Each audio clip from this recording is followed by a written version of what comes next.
warahmatullahi wabarakatuh. Yang terhormat kepada Ibu Siti Mialasmaya, SEAK MMCIA CIAP, selaku dosen pengampu mata kuliah audit pajak. Kami dari kelompok 2, kelas akuntansi B 2022 akan membahas hasil diskusi kami mengenai audit pajak rumah sakit. Dengan judul, Tinjauan Pelaksanaan Kewajiban Perpajakan, serta studi kasus pada Rumah Sakit Hermina. Sebelumnya izinkan saya memperkenalkan anggota dari kelompok 2. Ada Nadia Putri Zahra, ada Vidya Zasinda Azahra, ada Bulan Indah, ada Olivia Harunisa, dan ada Mia Anissa. Kami akan langsung membahas mengenai pajak pada Rumah Sakit Hermina. Kenapa topik ini penting? Karena pajak adalah kewajiban setiap badan usaha. Tapi dalam praktiknya, banyak perusahaan mengalami kesalahan dalam menghitung serta melaporkannya. Rumah sakit, termasuk Rumah Sakit Hermina, memiliki aktivitas yang sangat kompleks, mulai dari penggajian dokter, pembelian alat kesehatan, hingga kerjasama dengan berbagai vendor. Nah, semua aktivitas ini tuh menimbulkan kewajiban pajak. Sayangnya, ketika pencatatan serta pengendalian internal tidak berjalan baik, masalah seperti koreksi pajak atau bahkan sengketa pajak bisa saja terjadi. Karena itu, di dalam video ini, kami akan membahas profil perpajakan Rumah Sakit Hermina, alur pembayaran perpajakan, hingga analisis kasus SKPKB yang pernah mereka alami. Semoga video ini bisa memberikan gambaran jelas tentang pentingnya manajemen pajak yang baik di perusahaan besar. Untuk memahami kasus Rumah Sakit Hermina, kita perlu mengenal dulu teori dasar perpajakannya. Menurut Mardiasmo dan para ahli perpajakan lainnya, setiap perusahaan wajib menghitung, memotong, menyetor, dan melaporkan pajaknya sesuai aturan. Pada industri rumah sakit, kewajiban pajaknya tidak hanya satu, tapi banyak. Misalnya, yang pertama ada PPh pasal 21 untuk dokter, perawat, dan karyawan. Yang kedua ada PPh pasal 23 untuk jasa konsultan dan vendor. Yang ketiga ada PPN untuk pembelian alat kesehatan dan barang kena pajak. Yang keempat ada PPh badan atas laba perusahaan. Semua aturan teknisnya diatur dalam PMK dan Per dari Direktorat Jenderal Pajak.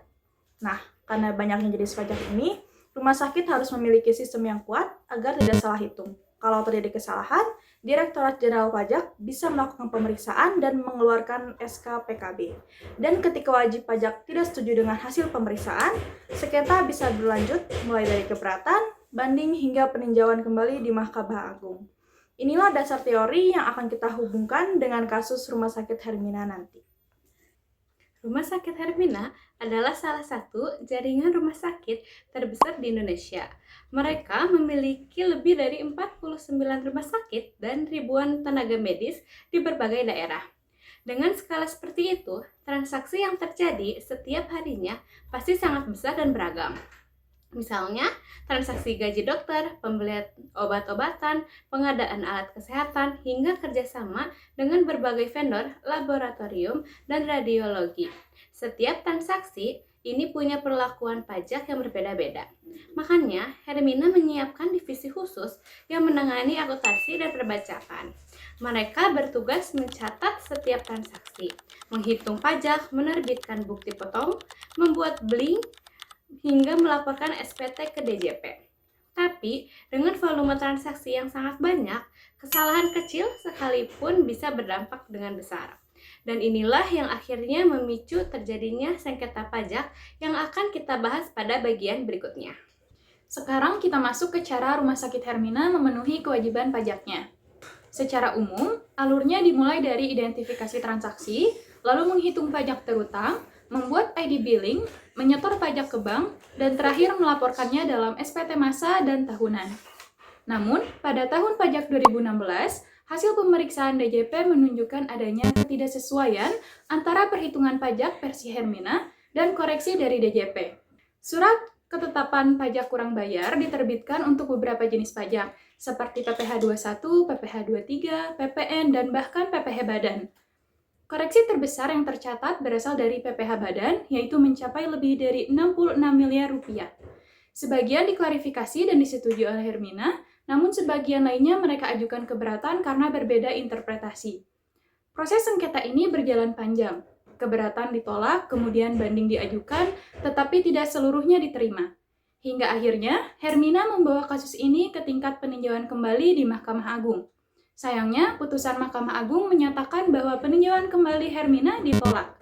Artinya, ketetapan pajak dari DJP tetap berlaku dan wajib diselesaikan oleh perusahaan.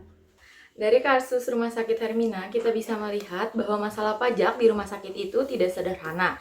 Ada beberapa hal yang menjadi penyebab munculnya koreksi pajak, seperti pencatatan transaksi yang kurang detail, dokumen pendukung yang tidak lengkap, sehingga perbedaan penafsiran aturan antara wajib pajak dan DJP. Supaya masalah seperti ini tidak terulang, ada beberapa rekomendasi yang bisa diterapkan.